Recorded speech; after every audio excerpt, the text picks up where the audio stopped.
जय जय श्रीमन नारायण। मैं सीता श्रीनिवास। आज मैं आप सबको जितिया व्रत की कथा बताने जा रही हूँ। ध्यान से सुनिएगा। दो बहनें थीं, एक का नाम था सुखिया और दूसरी का नाम था दुखिया। दोनों का भाग्य उनके नाम जैसा ही था। दुखिया गरीब थी और बहुत दुखी रहती थी। सुखिया अमीर थी और हमेशा सुखी रहती थी। दोनों एक ही गांव में रहती थीं। दुखिया सुखिया के घर में काम करती थी, साफ सफाई करती थी, खाना बनाती थी। जो खाना बच जाता था वह खाना सुखिया दुखिया को दे देती थी। इसी तरह दुखिया का घर चलता था। समय बीतता गया। दोनों को बच्चे थे। सुखिया को 2 पुत्र थे और दुखिया के भी 2 पुत्र थे। जब जितिया का व्रत आया तो दोनों बहन जितिया का व्रत रखी थी। दुखिया सुखिया के घर में काम करती थी। व्रत के दिन दुखिया ने सुखिया के घर जो चावल फटका, चावल साफ किया, उससे जो खुर्दी निकला वह अपने लिए रख ली और साफ चावल सुखिया को दे दी। फिर साग को चुनी, पत्तियों को डंठल से अलग किया। बढ़िया वाला साग सुखिया के लिए रख दी और जो डंठल था वह अपने लिए रखी। अब दुखिया ने सुखिया के घर का सारा खाना बना दिया और अपने घर चावल की खुर्दी और साग की डंठल लेकर गई बनाने के लिए। खुर्दी का चावल और साग की डंठल बनाकर वह खाना अपने बच्चों को खिलाई और खुद भी खाई। उसके बाद दुखिया सोने चली गई।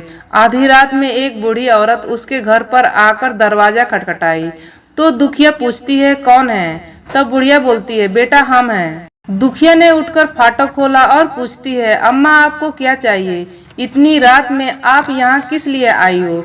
बुढ़िया बोलती है, बेटा मुझे भूख लगी है, कुछ खाने को दे दो। दुखिया उसे घर के अंदर ले जाती है और कहती है, हम लोग बहुत गरीब हैं। आज मैंने खुर्दी का चावल और साग की डंठल बनाई, खाया, खुद भी खाया और आप भी इसे खा लीजिए। तो बुढ़िया कहती है, हाँ क्यों नहीं खाएंगे, हम बहुत भूखे हैं, मुझे भूख लगी है, हम वही खाएंगे। दुखिया अंदर जाकर खुर्दी का चावल और साग की डंठल लेकर आई और बूढ़ी को दे दी खाने के लिए।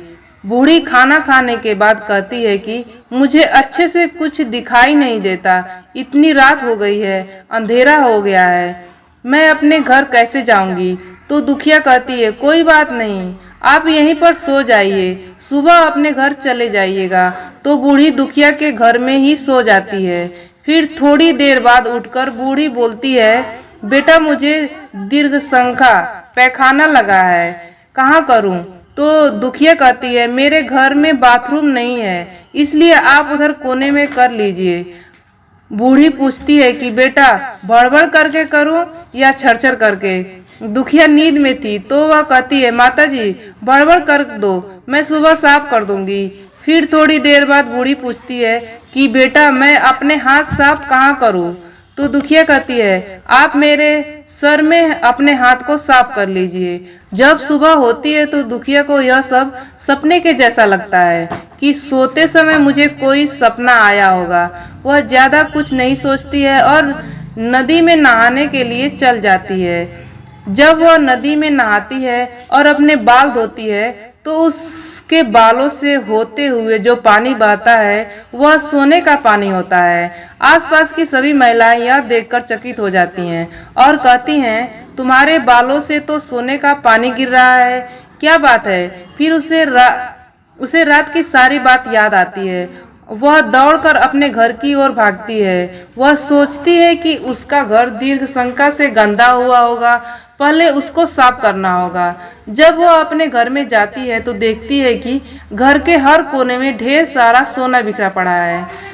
यह सब देखकर दुखिया बहुत दुखी हो जाती है और सोचती है कि जीतमान बाबा जीमुत वाहन की कृपा से यह सब जो माता का रूप धारण करके मेरे घर आए हैं और मुझे इतना आशीर्वाद दिए, अब दुखिया अमीर हो जाती है और सुखिया के घर जाकर काम करना बंद कर देती है। दुखिया जब अपना व्रत पूरा करती है तो अपने पुत्र से कहती है कि जाओ मौसी के घर से तराजू लेकर आओ, यह नापने के लिए कि यह सोना कितना है। बच्चा बहुत खुशी से सुखिया मौसी के घर जाता है और तराजू मांगता है। तो सुखिया पूछती है कि तराजू का क्या करना है, क्या नापना है? तो बच्चा बोलते हैं, मेरे घर में बहुत ढेर सारा सोना है, उसी को मम्मी नापेंगी।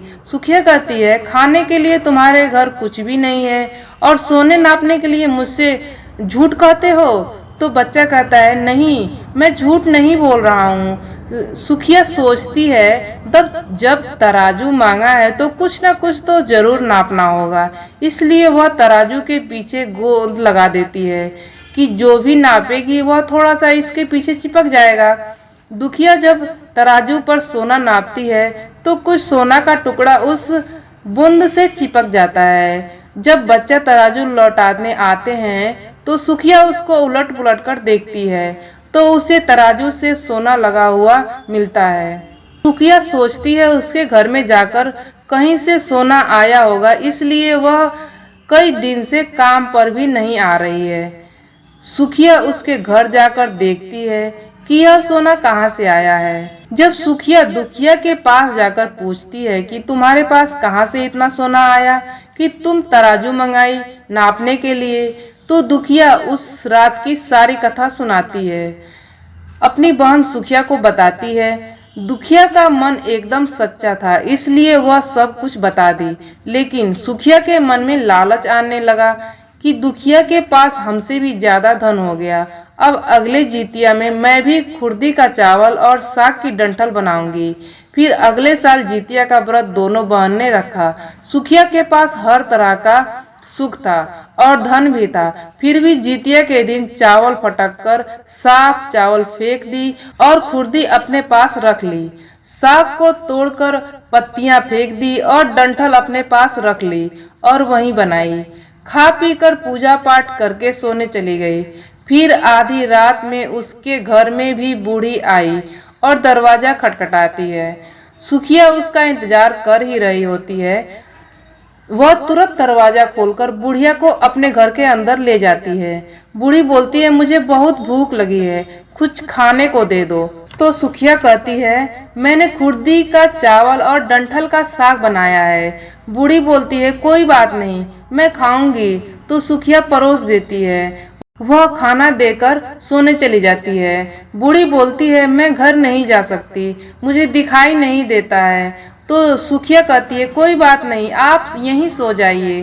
थोड़ी देर बाद बूढ़ी फिर बोलती है कि मुझे दीर्घ संग का पैखाना लगा है, कहाँ करूँ? तो सुखिया कहती है, वहीं कोने में कर दीजिए। फिर थोड़ी देर बाद बूढ़ी पूछती है कि भड़बड़ करके करूं या छरछर करके। इस समय सुखिया को याद नहीं आता है कि दुखिया ने क्या बोला था।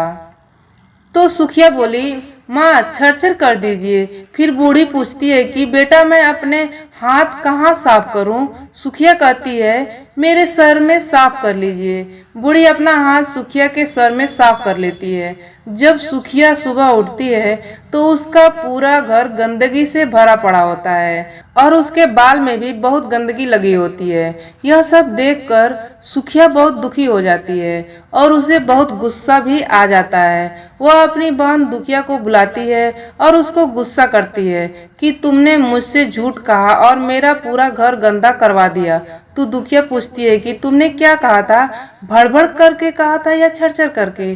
तो सुखिया कहती है, मैं तो छरछर बोली। तो दुखिया कहती है, यहीं पर तो तुमने गलती करी और तुम्हारे पास तो सब कुछ था, किसी चीज की कमी नहीं थी, फिर भी तुमने लालच किया। मेरे पास तो कुछ भी नहीं था, तुम्हारे पास तो सब कुछ था। तुम्हारे घर जीमुत बान बाबा भेष बदल कर आए, लेकिन फिर भी तुमने उन्हें अच्छा खाना नहीं परोसा। मेरे पास तो कुछ भी नहीं था, इसलिए मैंने उन्हें खुर्दी का चावल और साग का डंठल परोसा था। तुमने अपने घर आए भगवान का अपमान किया। सब कुछ रहते हुए भी तुमने साग और भात खिलाया। तुम्हारे पास सब कुछ होते हुए भी तुमने लालच नहीं करना चाहिए था, इसलिए तुम्हारे साथ बुरा हुआ। इस प्रकार जिउतिया व्रत की चारों कथाएं समाप्त होती हैं। आप सबको जिउतिया व्रत की बहुत सारी ढेरों शुभकामनाएं।